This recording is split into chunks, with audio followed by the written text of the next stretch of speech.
Olá pessoal, meu nome é Renato e esse é o nosso canal Plantão de História. Hoje nós vamos conversar um pouco sobre a Revolução Francesa e nós vamos entrar em alguns conceitos que poderão nos ajudar a compreender um pouco toda essa revolução, essa que é considerada a mãe de todas as revoluções, a maior revolução que a sociedade já passou. Agora nós vamos parar para pensar por que a Revolução Francesa é considerada a mãe das revoluções. Primeiro nós vamos olhar para a França. A França era o país mais populoso até então. Tinha um exército extremamente poderoso e um centro emanador de cultura. Tudo que acontecia na França, acontecia na Europa, acontecia no resto do mundo. Ou seja, nós temos três pontos interessantes que nós podemos parar para pensar. Primeiro, a França era um país populoso. Segundo, tinha um exército extremamente respeitado. E terceiro, era um centro emanador de cultura. Tudo que acontecia na França, acontecia no resto do mundo. Segundo, a Revolução Francesa ela tem uma característica muito bacana de se observar.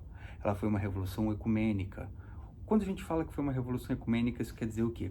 Que teve participações de outros setores da sociedade.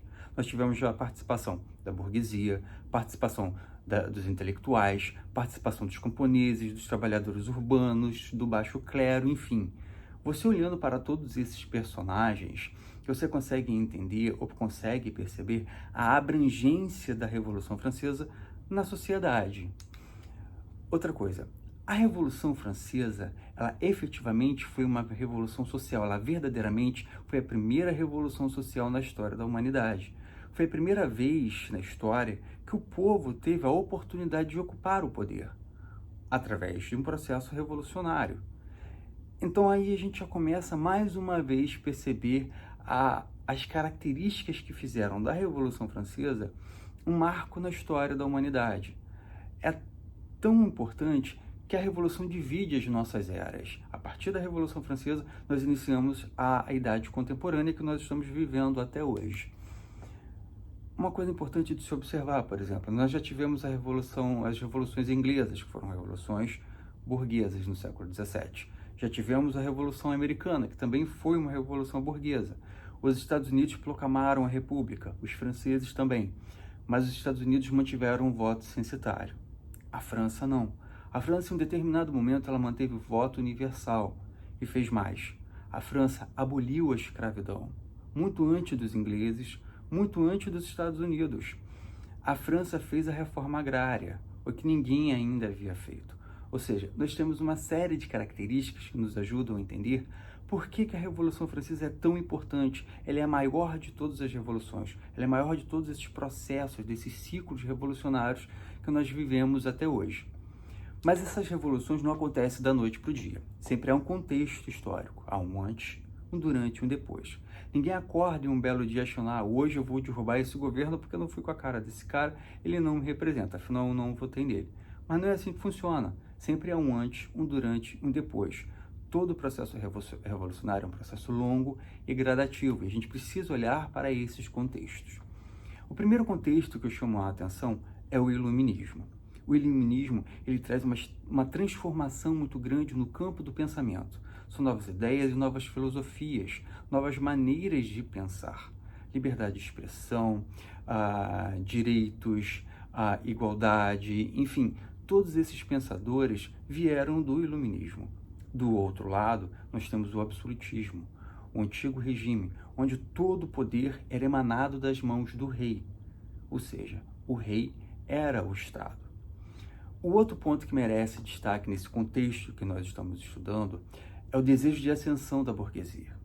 Lembra que eu falei com vocês ainda há pouco das revoluções inglesas, que foram revoluções de cunho burguês, da Revolução Americana, que também foram revoluções de cunho burguês. E a burguesia francesa também queria ter o seu espaço, queria ocupar mais o espaço na política, queria ajudar a ditar normas, é claro, que pudesse favorecê-la, mas isso não era permitido. A burguesia francesa não tinha o espaço que ela achava merecer. O quarto ponto interessante que nós temos que lembrar, que ainda existiam vestígios feudais na França. Vejam só, nós estamos falando do século XVIII. Quando a gente fala em feudalismo, a gente associa muito à Idade Média. A Idade Média já acabou há muitos séculos, lá com a queda de Constantinopla, 1400 e alguma coisa. Mas o vestígio feudal ele ainda persiste pelos séculos XVII e XVIII e consegue entrar em alguns países até o século XIX. E na França não era diferente. Na França havia servidão, por exemplo, havia impostos como corvéia, mão morta, enfim, isso tudo mostra o atraso social que existia no campo da França. Além do atraso social, também havia um atraso tecnológico, mas segura aí que daqui a pouquinho eu vou falar. Enfim, nós tínhamos essas questões dos vestígios feudais. E vale a pena relembrar que nós estamos no final do século XVIII. No final do século XVIII nós temos o quê? A primeira Revolução Industrial. A Inglaterra estava se desenvolvendo muito rapidamente. Os produtos ingleses chegavam no mercado francês com qualidade, com rapidez, com superioridade, o que fazia com que o produtor francês, o empresariado francês, o burguês da França, ficasse extremamente descontente com essa enxurrada de produtos da Inglaterra. E por que esses produtos ingleses chegavam com tanta facilidade na Inglaterra, na França? Porque a França estava quebrada financeiramente. Ela necessitava de empréstimos e os bancos eram bancos ingleses. Em contrapartida, os bancos ingleses, que também eram donos de empresas, faziam aquelas maracutais, tipo, eu te empresto dinheiro, mas também vocês precisam baixar as suas tarifas alfandegárias para os nossos mercados, nossas mercadorias entrar com mais facilidade no mercado francês, enfim. Era dessa forma que funcionava. Nós estávamos no contexto da Revolução Industrial e a Inglaterra saiu primeiro dentro desse contexto. Por último, nós temos uma estiagem muito grande. Lembra que eu falei com você do atraso social no campo? Nós também tínhamos um atraso tecnológico muito grande na produção francesa. E aliado a esse atraso, nós tivemos uma estiagem severa. Quando você tem estiagem, você tem quebra na produção. Você tem fome, você tem miséria, você tem inflação. As pessoas matavam os padeiros porque achavam que os padeiros estavam guardando a farinha, porque o pão é a base da alimentação francesa, o pão e o vinho. Até hoje o pão é a base da alimentação francesa. Quando falta pão, gera-se crise. E uma crise que já existia. Agora, por que já existia essa crise na França? Vamos parar para pensar um pouco, ainda dentro desse contexto histórico em que a França está inserida. Primeiro, a França se envolveu em vários conflitos externos. Lembra que ela tinha um exército poderosíssimo? Nem sempre ela venceu, mas ela sempre se envolveu em conflitos externos. O primeiro foi a Guerra dos 7 Anos, que ela perdeu para os ingleses. Depois ela resolveu se envolver num conflito externo da Espanha. Ela queria interferir no processo de sucessão da coroa espanhola. Perdeu. Mas a revanche veio na Revolução Americana. A França patrocinou, financiou a guerra de independência dos Estados Unidos. Bom, a situação já não estava boa antes. Ficou pior depois. Houve um déficit orçamentário muito grande. A dívida do Estado francês era muito grande. A França estava completamente falida, estava em insolvência. Aliado a essa dívida, tinha os gastos da corte, os gastos da coroa. Esses luxos da corte, a manutenção dos palácios, a manutenção das festas, dos vestidos, das joias, das coroas, enfim. Nós tínhamos duas realidades completamente distintas. Uma, a crise financeira, e a outra, os gastos da coroa. E quem pagavam esses gastos? Esses gastos caíam sobre os ombros de um determinado grupo social. Esses altos impostos caíam sobre um determinado grupo social. Então, eu vou trazer para vocês aquela clássica pirâmide social, onde nós podemos observar a formação da sociedade francesa. A clássica pirâmide social é formada da seguinte forma. No topo, nós temos o clero. No segundo estado, nós temos a nobreza, ou seja, o primeiro e segundo estado é formado por clero e nobreza. Para o clero e para a nobreza ficavam as terras mais produtivas, os cargos públicos mais importantes e a isenção fiscal. Quem pagava os impostos, lembra que eu falei com vocês a questão dos impostos ainda há pouco? Quem pagava os impostos era o terceiro estado. O terceiro estado era formado pela burguesia, pelos camponeses e pelos trabalhadores urbanos. Cabia ao terceiro estado pagar impostos. O imposto, o que equivale ao nosso imposto de renda, por exemplo, ele era uma fatia de aproximadamente 70% do que o cidadão ganhava. Se hoje a gente paga 27.000%, a gente está arrancando os cabelos, imagine o sujeito que pagava 70% de imposto. E não era suficiente para manter os gastos, os luxos e o déficit público criado pelo primeiro e pelo segundo Estado. A situação estava completamente difícil. Era uma falência total das finanças francesas.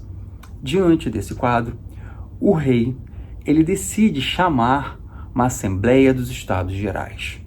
A Assembleia dos Estados Gerais funcionava da seguinte forma: vamos chamar o primeiro Estado, que é o clero, o segundo Estado, que é a nobreza, o terceiro Estado, que é o povão. Vamos todo mundo aqui junto e reunido decidir, deliberar sobre a melhor saída para a crise. Só que tinha um pulo do gato. O voto era por Estado. O primeiro, que era o clero, e o segundo, que era a nobreza, eles eram parças, eles eram fechamentos. É claro que eles iriam fechar, é claro que eles iriam votar de acordo com os interesses deles. E o terceiro Estado é que se virasse. Ou seja, se fosse deliberado pela Assembleia dos Estados Gerais que haveria mais impostos, quem iria pagar? Era o terceiro Estado. E ponto. Diante dessa situação, um personagem muito importante da Revolução Francesa se opõe. Levanta a voz e fala: a partir de agora, o voto será por cabeça e não mais por Estado. O sujeito que propôs essa ideia foi Robespierre, um dos grandes pensadores da Revolução Francesa. Mais tarde eu vou até falar sobre ele, porque ele teve uma importância muito grande nesse processo revolucionário. Quando Robespierre levanta a voz e fala: não, a partir de agora o voto vai ser por cabeça e não mais por Estado. Houve, é claro, uma grande confusão, houve um desentendimento entre os primeiro e segundo Estado com o terceiro, porque afinal era uma tradição secular, era uma tradição centenária de que o voto fosse por Estado. Mas acontece que a situação era diferente, a crise era muito grande, e o primeiro Estado e o segundo Estado não queriam perder seus privilégios. Do outro lado, o terceiro não queria pagar mais impostos. Diante de todo esse conflito, o rei decide suspender, cancelar a Assembleia dos Estados Gerais sem comunicação. Ele não avisou a ninguém.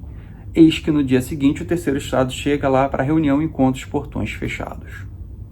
Bom, o que está acontecendo? Os portões estão fechados, marcaram para outro dia, os guardinhas falaram: não, o rei simplesmente cancelou, volta outro dia para ver se a Assembleia vai estar funcionando. Não é assim que funciona. O terceiro Estado pressionou, quis entrar no salão da Assembleia dos Estados Gerais, não foi possível, porque ela estava guarnecida. O terceiro Estado, que era numericamente superior, partiram para uma sala anexa no Palácio de Versalhes, que não era necessariamente uma sala, era uma quadra. Era uma quadra do jogo de pela. Pela era como se fosse um jogo de peteca, só que com raquete. Chegando na quadra do jogo de pela, toda aquela confusão, todo aquele sentimento de revolta, de traição com o primeiro e segundo Estado, que haviam cancelado a Assembleia dos Estados Gerais, o terceiro Estado se junta. E eis que, mais uma vez, Robespierre toma a voz e conclama ao terceiro Estado a fazer a formação de uma Assembleia Constituinte. Vejam só, o terceiro Estado, ele se junta nessa quadra do jogo da pela e faz um juramento. Esse juramento levou o nome da quadra, é o juramento de jogo da pela. Eles juram formar uma Assembleia Nacional Constituinte e elaborar uma nova Constituição para a França e entregar ao rei. E o rei deveria jurar essa Constituição, por bem ou por mal. Simples assim. Galera, o que vocês acham que o rei iria fazer diante desse cenário? Afinal, era uma revolta, uma rebelião do terceiro Estado contra o primeiro e o segundo. O terceiro Estado estava se reunindo, estava deliberando, estava construindo uma nova Constituição que não era de acordo, que não era com a vontade do rei. O rei faz o seguinte: ele manda chamar o exército, que está em Paris, para Versalhes. Versalhes fica aproximadamente 15 quilômetros de Paris. O rei manda chamar o exército para acabar com a formação dessa Assembleia Nacional Constituinte feita pelo terceiro Estado, pela burguesia, pelos trabalhadores camponeses, pelos trabalhadores urbanos e pelo baixo clero também. Eis que a população francesa, vendo toda aquela movimentação, começa a falar: precisamos defender o terceiro Estado. Alguma coisa está acontecendo. E a população francesa começa a ocupar as ruas de Paris. Pouco a pouco a população vai sair nas ruas, o que era centenas se tornaram milhares, se tornaram dezenas de milhares de pessoas nas ruas francesas. E para defender a formação da Assembleia Constituinte, os franceses precisavam de armas. Havia uma lógica muito grande, uma lógica militar muito grande, muito importante da gente parar para pensar. As munições ficam em um lado e as armas fica um em outro. Até mesmo porque se houver um incidente, se houver um sinistro, se explodir, não perde tudo. Por exemplo, as armas ficavam nos Inválidos, les Invalides, que é um pavilhão, que é um quartel na França. A galera marchou, vamos invadir, foram lá, pegaram todas as armas que estavam nos Inválidos. E a munição? Precisamos de munição, afinal não se faz uma revolução só com mosquetes. Onde é que ficavam as munições? Na Bastilha. Rumaram rumo à Bastilha, caminharam para a Bastilha. Agora, galera, eu preciso fazer um parênteses e explicar a importância da Bastilha. A Bastilha era uma prisão, uma fortaleza medieval que ficava no centro de Paris. De fortaleza, ela se transformou em prisão. Ela era símbolo do Estado absolutista. Era símbolo do poder do rei. Todos os franceses, todos os parisienses conheciam alguém ou ouviu falar de alguém que havia sido preso, torturado ou morto nas masmorras da Bastilha. A Bastilha, ela era um temor, ela era o medo que estava no centro de Paris para lembrar a todos os parisienses do poder do rei. Quando os franceses chegam à Bastilha e começam a forçar os portões para entrar e pegar as munições, é claro que a guarnição começou a atirar bomba, não sei o que, parará pão duro, mas eram centenas de dezenas de pessoas. Uma hora aquela porra ia cair, e caiu. Os franceses entraram na Bastilha, mataram todos os soldados, cortaram a cabeça do comandante da Bastilha, colocaram numa lança e colocaram sobre os portões da fortaleza. Galera, a partir desse momento vocês começam a perceber que a violência ela vai marcar todo o processo revolucionário. Quando eles invadem a Bastilha, quando eles dominam aquela fortaleza, eles matam todos os guardas, decapitam a cabeça do comandante, colocam numa estaca. O cara tá com o quê? Tá com sangue nos olhos e a faca na boca. É isso aí. A partir de agora, nós estamos no comando. Nós estamos armados, nós estamos revoltosos, nós estamos com fome, há uma inflação muito grande. O ódio dos franceses contra a Bastilha foi tão grande que eles derrubaram pedra por pedra daquela fortaleza. Hoje, por exemplo, não existe absolutamente mais nada onde fisicamente ficava a Bastilha. Mas isso vale a pena da gente parar para pensar desse ódio, desse rancor profundo que os franceses tinham contra aquele símbolo que era o símbolo do poder, que era o símbolo do Estado francês, um símbolo de opressão do Estado francês. Bom, enfim, galera, quando a Bastilha cai, foi no dia 14 de julho de 1789. É o dia que os franceses comemoram a queda da Bastilha. Enfim, hoje na nossa conversa nós começamos a entender, começamos a estudar um pouco sobre a Revolução Francesa. Nós olhamos para a França e entendemos que a França era um dos países mais populosos da Europa. Tinha um exército poderosíssimo, era um centro emanador de cultura. Tudo que acontecia na França acontecia no resto da Europa, acontecia também no resto do mundo. Nós também tínhamos uma série de contextos históricos, uma série de contextos de fatos que estavam propiciando uma insatisfação muito grande na Revolução Francesa. Nós tínhamos gastos exorbitantes, nós tínhamos conflitos externos desnecessários, nós tínhamos altos impostos e nós tínhamos também o desejo de ascensão da burguesia. A burguesia queria mais espaço no comando, a burguesia queria mais espaço de poder. Isso não estava sendo concedido a ela. Olhando para todas essas características, a gente começa a perceber por que a Revolução Francesa foi tão importante. Na nossa próxima aula, nós vamos começar a estudar todos esses processos, todos esses ciclos, essas divisões, essas eras, essas fases da Revolução Francesa, que é muito importante para a gente entender como é que esse processo também vai gerar um outro, que é a criação de um personagem muito importante dentro de todo esse contexto histórico, que é o Napoleão.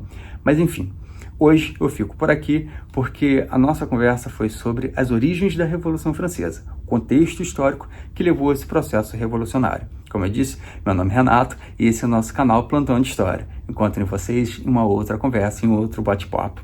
Tchau, tchau, até a próxima.